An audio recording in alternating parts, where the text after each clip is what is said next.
खासदार अमोल कोल्हे माझ्यासोबत आहेत. सर, उद्या पवार साहेब आणि भुजबळ साहेब एकाच मंचावर येत आहेत.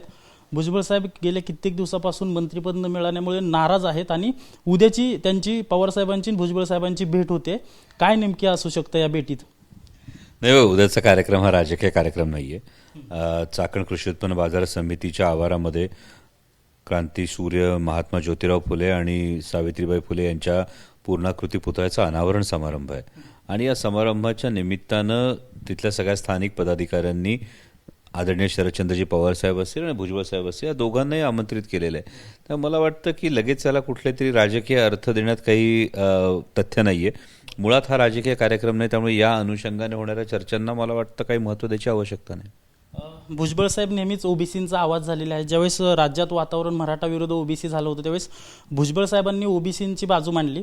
परंतु आता अजितदादांनी भुजबळांना मंत्रिपद न दिल्यामुळे ओबीसींचा आवाज डावलला जातोय किंवा ओबीसी नेत्यांवर अन्याय होतोय असं वाटतंय तुम्हाला? हे बघा, मुळात आता भुजबळ साहेबांनी जो काही राजकीय निर्णय घेतला त्यानुसार अजितदादा हे त्यांच्या पक्षाचे राष्ट्रीय अध्यक्ष आहेत. त्यामुळे त्यांच्या पक्षात हा निर्णय का झाला हे मला वाटतं हा त्यांचा पक्षांतर्गत निर्णय आहे. त्याविषयी आम्ही वेगळ्यांनी भाष्य करण्यात खरं तर कुठलाही त्यात पॉईंट नाही आहे.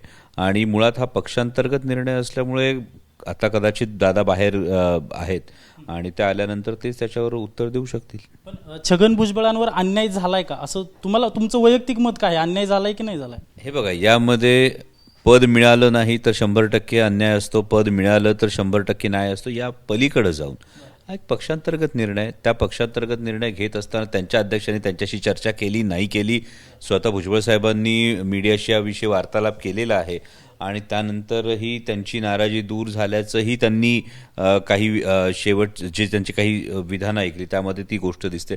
पण हा त्यांचा व्यक्तिगत निर्णय. स्वतः भुजबळ साहेब हे इतके अनुभवी नेते आहेत, इतके ज्येष्ठ नेते आहेत की त्यांच्या नाराजीविषयी माझ्या इतक्या लहान कार्यकर्त्यांनी भाष्य करावं अशी परिस्थिती नाही आहे. अजित पवारांच्या मातोश्रींनी एक काल वक्तव्य केलं किंवा एक इच्छा व्यक्त केली की दोन्ही पवारांनी एकत्र यावं, अर्थात अजितदादांनी आणि शरद पवारांनी एकत्र यावं. तुमची पण तशी इच्छा आहे का? कसं आहे, हा दादांच्या मातोश्रींनी एक भावना जी व्यक्त केली, कौटुंबिक भावनेतून ही भावना व्यक्त केली असेल आणि एक फार सोपं मी समीकरण आधी यापूर्वीही सांगितलेलं आहे की आदरणीय शरदचंद्रजी पवार साहेब सांगतील ते धोरण आणि बांधतील ते तोरण. त्यामुळे सर्व कार्यकर्त्यांच्या भावना काय आहेत, पदाधिकाऱ्यांच्या भावना काय आहेत, या सगळ्याचा विचार करून योग्य तो निर्णय आदरणीय शरदचंद्रजी पवार साहेब नक्कीच घेतील. पण यामध्ये ही अनेकांना घाई झालेली दिसतीये, विशेषतः माझ्या माध्यमातल्या मित्रांना, की नेमकं तुम्हाला काय वाटतं. मला काय वाटतं, यापेक्षा सर्वसामान्य कार्यकर्त्याचं हित कशात आहे, सर्वसामान्य पदाधिकाऱ्याचं हित कशात आहे. आणि त्याचबरोबरीनं तब्बल 76 लाख मतदारांनी विधानसभा निवडणुकीमध्ये एक कौल दिलेला आहे. तर त्यांच्या मताचं जो आदर करणं आहे, ही भावनासुद्धा आपल्याला फार महत्त्वाची लक्षात घेणं गरजेचं आहे. तर या सगळ्या गोष्टींचा विचार करून पवारसाहेबांसारखा धुरंधर नेता हा नक्की योग्य तो निर्णय घेईल आणि आम्ही त्या निर्णयाच्या सोबत असू. पण मातोश्रींची ती इच्छा आहे आणि अनेक राजकारण्यांनी उघडपणे बोलून दाखवलं की शरद पवार साहेबांनी आणि अजितदादांनी एकत्र यावं. तसं एक तुम्ही पक्षाचे तुमच्या कार्यकर्ते म्हणून किंवा एक दोन्ही नेत्यांशी तुम्ही काम केलंय, तुम्हाला वाटतं की एकत्र आलं तर बरं होईल?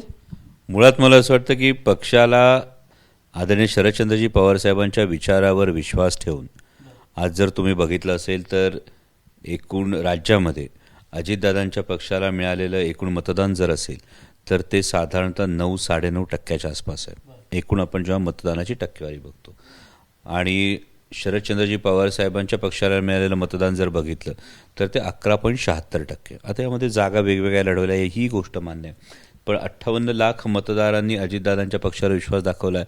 तब्बल 76 लाख मतदारांनी पवारसाहेबांच्या विचारांवर विश्वास दाखवला आहे. या मतदारांच्या मताची आपण किंमत करणार आहोत की नाही, की आपल्याला फक्त कल्पनेतल्या गोष्टी हव्या आहेत. या 76 लाख मतदारांनी काहीतरी विश्वास ठेवून मतदान केलं ना, या 76 लाख मतदारांनी कुठल्या तरी विचारावर विश्वास ठेवला ना.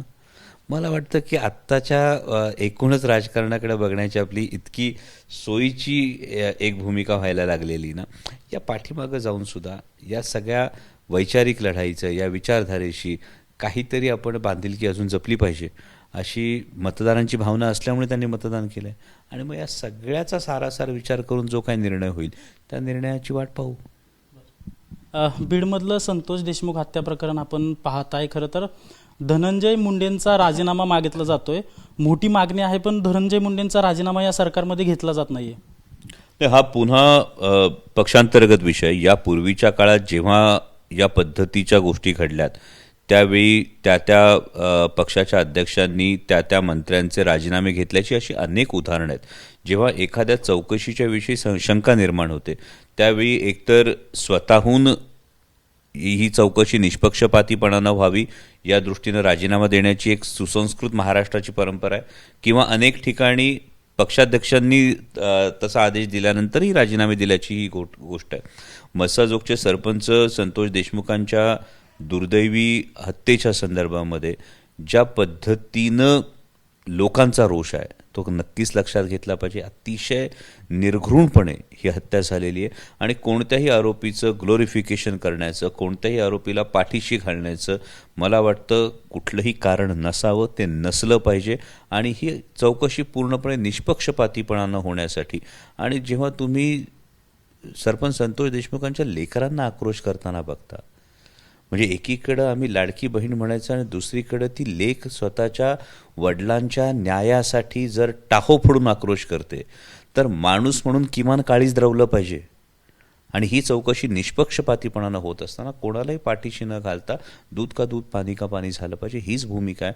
आणि या भूमिकेसाठी मला असं वाटतं हा सरकारचा सुद्धा निर्णय आहे. माननीय मुख्यमंत्री देवेंद्रजी फडणवीस यांनी याविषयी ही भूमिका घेणं तितकंच आग्रही आहे की त्यांच्या मंत्रिमंडळामध्ये असलेल्या एखाद्या मंत्र्यावर जर हा आरोप असेल की त्या मंत्र्यामुळे चौकशीला जर काही अडथळा येत असेल तर त्या दृष्टीने योग्य पावलं त्यांनी उचलली पाहिजेत. वाल्मिकरांनी तब्बल 22 दिवसांनंतर हे प्रकरण झाल्यानंतर CID पुढे सरेंडर केलं. परंतु विजय वडेट्टीवारांनी सकाळी एक वक्तव्य केलेलं आहे की वाल्मिक कराडचा मोठ्या आकाला वाचवण्यासाठी वाल्मिक कराडचा एन्काउंटर होऊ शकतो. नाही, मी वक्तव्य ऐकलेलं नाही आहे, पण ही नक्कीच आता वाल्मिक कराडने सरेंडर केल्यानंतर ही नक्कीच गृह विभागाची सुद्धा जबाबदारी आहे. आणि अशा पद्धतीनं जर वडेट्टीवारांसारखे ज्येष्ठ नेते हे विधान करत असतील तर त्याचं गांभीर्य गृह विभाग आणि माननीय मुख्यमंत्री देवेंद्रजी फडणवीस हे नक्कीच त्याचं गांभीर्य लक्षात घेऊन अशी कुठलीही गोष्ट घडणार नाही याची आणि त्यातून निष्पक्ष चौकशी होईल आणि सरपंच संतोष देशमुख यांना न्याय मिळेल या दृष्टीनं भूमिका महाराष्ट्र सरकार घेईल अशी अपेक्षा बाळगूयात. वाल्मिक कराड ज्यावेळी बीडमध्ये गेलं त्यावेळेस पोलिसांनी बेड आणल्याची माहिती समजते की वाल्मिक कराड, आता तो इन्सिडंट नक्की वाल्मिक कराडसाठी बेड आणले का नाही हे नक्की कन्फर्म नाहीये, पण बेड आणल्याची माहिती समजते. म्हणजे वाल्मिक कराडला VIP ट्रीटमेंट दिली जाते का, असा एक प्रश्न उपस्थित केला जातोय. मला वाटतं हा प्रश्न मला विचारण्यापेक्षा आपण राज्याच्या गृहमंत्र्यांना आणि मुख्यमंत्र्यांना विचारा तर जास्त बरा पडेल. कारण हा प्रश्न विरोधक म्हणून हे करण्यापेक्षा जर अशा पद्धतीनं 5 बेड अचानक येत असतील तर हे का आले हे तिथल्या पोलीस स्टेशनच्या इन्चार्जने सुद्धा याचं स्पष्टीकरण दिलं गेलं पाहिजे.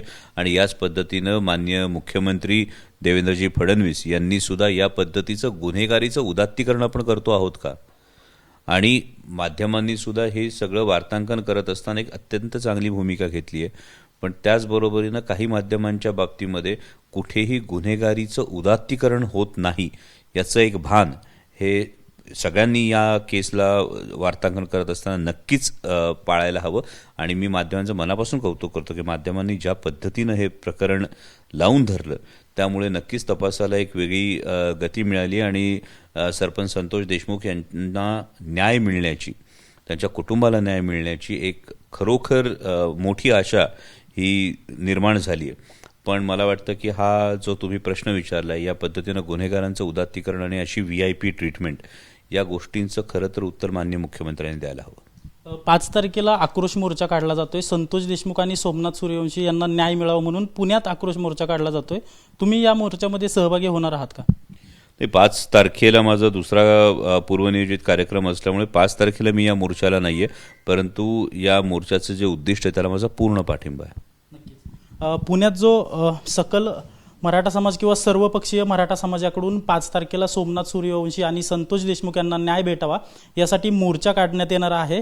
त्या मोर्चाला माझा पाठिंबा असल्याचं वक्तव्य खासदार अमोल कोल्हे यांनी केलंय. कॅमेरा पर्सन चरणसह अजिंक्य धायगुडे, TV9 मराठी, पुणे.